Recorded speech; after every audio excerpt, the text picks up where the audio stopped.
All right, let's look at some more emergency landings. Now, this is the video that I'm responding to. It's called 6 More Emergency Landings Prove Earth Not a Globe. If you look at the URL, you might think we're looking at the Phuket Words alternate channel, but we are not. We are looking at this guy, which is Eddie Alencar, also known as Flat Earth Banjo, Brazil, USA, Japan or something. This particular video, he has disabled comments, and of course he has. How else will you remain a flat earther when you will never know that you're wrong? It's also 77 minutes long for six flight analyses, which is a bit excessive. Banjo's also written a book, and you can buy it in hardcover on lulu.com for 60 Australian dollars, or about $43 US. All right, so here are the 6 flights. Number 1, China Airlines from Taiwan to LA, emergency landing in San Francisco. Banjo thought that it should have kept going to LA. Number 2, Lufthansa from Bogota, Colombia to Frankfurt, emergency landing in Manchester in the United Kingdom. Banjo said that it should have landed in Lisbon, Portugal, Madrid in Spain, or Paris in France. Number 3, Korean Airlines from Paris to Seoul via Anchorage. Crash landed in Russia. Where it should have landed. This is a pretty crazy flight, and Banjo's explanation is even crazier. Number 4, Air France from Paris to Shanghai, emergency landing in Irkutsk in Russia. Banjo doesn't really say where it should have landed, just that Irkutsk is a very long way away. Number 5, American Airlines from Dallas to Beijing, emergency landing in Calgary, Canada. I imagine Banjo thinks that this should have landed in the Pacific Ocean somewhere, or nowhere. We'll check that out in a minute anyway. Number 6, Korean Airlines from Chicago to Seoul, emergency landing in Anadyr, Russia. And again, he does not mention where it should have landed, only that Anadyr is a long way from the route. All right, let's look at number 1, China Airlines flight 006 from Taipei to Los Angeles. Should have continued on to Los Angeles rather than making an emergency stop in San Francisco. The big problem that Banjo makes is using Google Maps to show him the flight path on a globe. This particular route shown on the screen here is not a Great Circle route. Google Maps is not trying to tell you what the route is here, it's trying to sell you tickets. See the sponsored link over here. To work out or to show the actual Great Circle route on Google Maps, you need to use the measure distance tool. So right click on Taipei, go down to measure distance, and then left click on Los Angeles, and that will show you a Great Circle route, which would be equivalent to the flight route or the flight path. So if you zoom in here, you will see that San Francisco is actually quite close to the Great Circle route, and that the route given by the flight selling software is way off. All right, so let's listen to Banjo's analysis of this flight. He seems to think it's coming from the west and would be quite a diversion to get to San Francisco. So let's have a listen. It doesn't really make sense on the globe. It will only make sense when we compare on the flat Earth map. Okay, it would have to take more time for them to get to San Francisco and more fuel, which means that on the globe, comparing this flight on the globe doesn't really make sense, right? This is the exactly screenshot that we got from the report. No, it's not. It literally says down the bottom, this is from the Smithsonian Channel.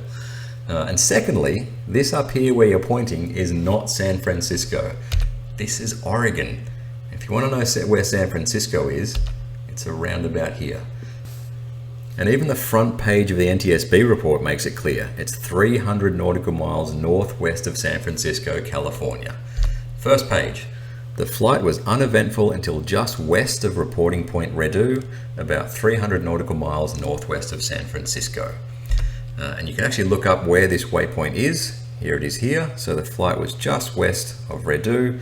So obviously, the most obvious emergency landing airport is SFO San Francisco. rather than heading on to LAX. All right, number 2, Lufthansa 543 from Bogota, Colombia to Frankfurt. And here is a link if you'd like to read more about it. Just a little excerpt here. The time of the berth at 12:37 was normal. The place of birth rather not. The altitude above the North Atlantic was 39,000 feet at a latitude of 49 degrees north and a longitude of 21 degrees west.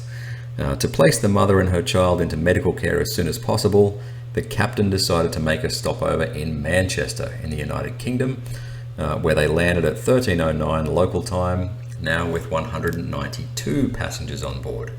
Right, so here is the yellow line here is the Great Circle route from Bogota to Frankfurt. Banjo thought that the flight should land in Lisbon, Portugal or Madrid in Spain if it were on a globe. Obviously that's a very long way away from the Great Circle route. Charles de Gaulle in Paris was a good option, as was London Heathrow, but they decided to go to Manchester, which I thought was quite odd. Also odd was the location of the baby's birth at 49 degrees north, 21 degrees west, which was also quite a way from the Great Circle route. So I actually hit up Lufthansa News on Twitter and asked them why it landed there, and they gave me some very useful information. Probably the most important part was that London Heathrow and Charles de Gaulle airports are quite busy. So first of all, getting clearance to land and getting emergency care is time consuming. So going to a less busy airport like Manchester was actually quite a good option at the time. What I also did was plot the last 7 days worth of this particular flight on Google Earth, just trying to figure out why that location of the baby's birth was so far off the Great Circle route. And here they are plotted on Google Earth. You'll see the blue line here is the flat Earth route, so the AE map projection route. And the yellow line here is the Great Circle route, and the pink and black lines are the actual routes over the last week. So you can see they're pretty much all over the place. They favor the globe very slightly, I guess. You'll also see the location or the coordinates of the baby's birth just there, which is basically in the middle of the two routes. And you'll even see that route there go straight over Manchester. So those routes are quite variable, and you can't really draw a conclusion one way or the other. This flight, I believe it's one of the best of the 6 to show how the truth of our Earth can be represented on the flat Earth map. I completely agree, Banjo. This is your best one, and it's at best ambiguous. My best is the Sydney to San Diego flight taking 12.5 hours, yet on a flat Earth, Sydney to Los Angeles, which is roughly halfway, takes an hour longer. Explain that one, champ. All right, number 3, and this is a crazy flight. Korean Airlines 902 from Paris to Seoul in South Korea via Anchorage. So starting down here, flying to Anchorage, refueling, and then heading to Seoul, South Korea. This was in April 1978, so well before GPS was allowed for civilian use. It was also during the Cold War, so I guess that's why they didn't fly the direct route from Paris to Seoul through the Soviet Union. The flight path they did take took it almost directly over the magnetic North Pole, which was roughly here at the time. And that kind of explains why this flight was as crazy as it was. The explanation given is that the flight navigation systems went haywire as it got close to the magnetic North Pole. So about 5 hours into the flight, they checked into a radio station or radio base on Ellesmere Island in Canada. That was 5 hours and 21 minutes into the flight.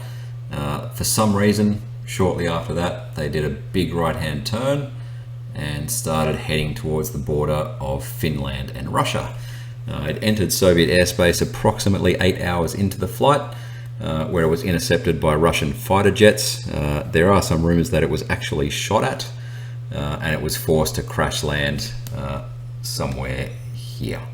Anyway, go and have a read of the wiki page. It's pretty incredible. First of all, let's check out where this flight actually went. So here is the Great Circle route that I have mapped onto Google Earth.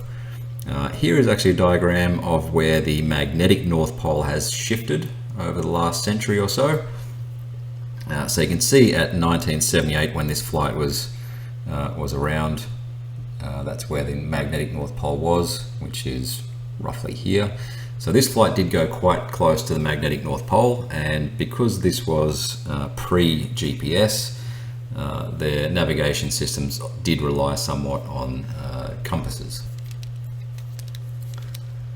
All right, so let's have a quick read of the New York Times article that came out just the day after. It's called "Flight of South Korean Airliner Very Puzzling to US Officials."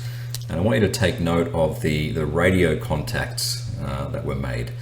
So this paragraph, it made routine contact with checkpoints around England and Scotland. It reported that the weather over Greenland was clear. And here's this radio contact on Ellesmere Island. The report was made 5 hours and 21 minutes after takeoff on a 9-hour flight. And then a rough guess is that the plane crossed the Soviet coast 3 hours after the turn. And there's the link if you'd like to have a read. All right, let's listen to Banjo's assessment, or his theory. Here we go. So this is my position. I defend the idea that this pilot was actually just flying straight from Paris to Seoul, and at the moment he crossed into the Soviet Union, he was shot at and had to make this emergency landing.